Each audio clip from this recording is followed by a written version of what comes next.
YouTube, it's Cousin Dan again. I want to talk to you about something that's a problem with a lot of American-made cars, specifically those that spend their lives in the northern half of the country where they have heavier winters, more salt on the road. Of course, I'm talking about rust holes in the body panels. This happens because when you drive, the tires kick up a lot of salt. Sometimes they kick up stones and chip away at the original paint, or if there was an undercoating. This car never had an undercoating. And so what it does is it rusts from the inside out. And so you may take care of your car very well, you may change the oil right on time, and then you see this rust bubble, and you think, well, oh yeah, I'm going to get it right now before it gets any worse. But then when you tear into it, you realize that the rust came from the back, and the worst part is actually behind it. And then you find yourself chipping away more and more and more rust as you go, and it just gets to a big canyon in the side of your car. So what I want to do is show you how to fix this. The problem can date back to the quality of the metal at manufacture. This is a Dodge. They're notorious in some models for rusting. I have a Porsche 944, as you can see in some of my other videos. It's from 1989, and she wouldn't think about rusting because she doesn't want to hurt my feelings. I mean, some metals are made better than other metals. Some manufacturers are just better than other manufacturers. But all that aside, here's how you fix it.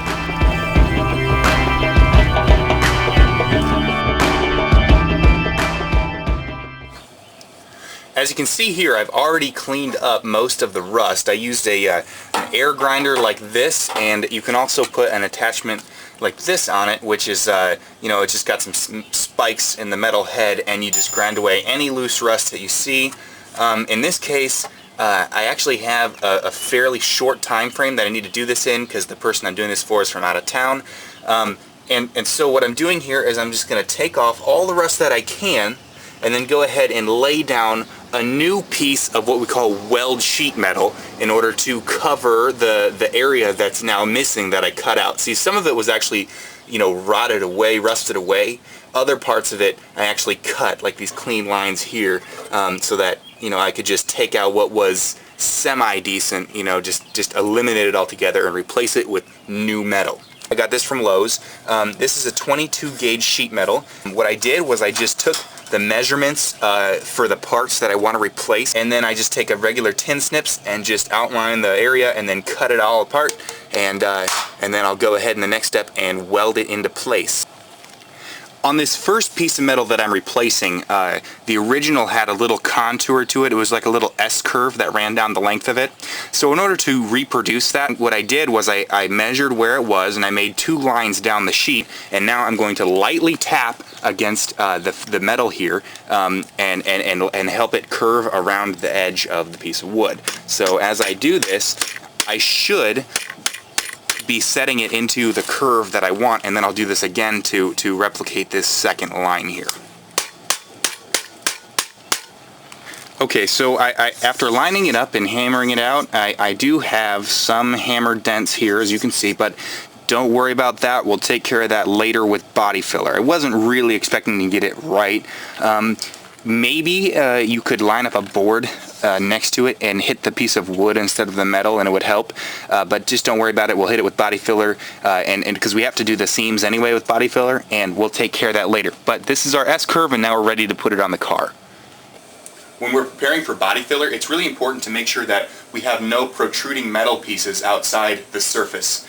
So what I'm going to do is just take a hammer, and around this curve here, I'm going to knock it in so that when I put body filler on, I have room to build out with it.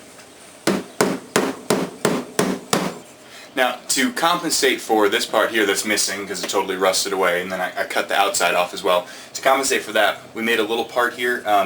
It's about 1 inch wide. It's just curved to fit right here. And it doesn't cover everything, and it's not going to be the final exterior, but it gives us a brace to build up body filler on.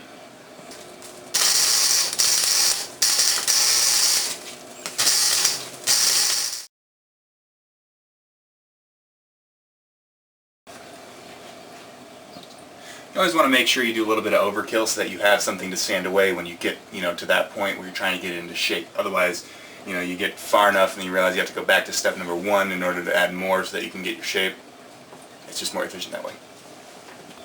After you overkill on the body filler when you first put it on, You're going to have to take out quite a bit in some areas. Other areas you won't do so much, but it's definitely worth it to invest in a grinder. You know, it just kind of, it makes things go along a lot faster.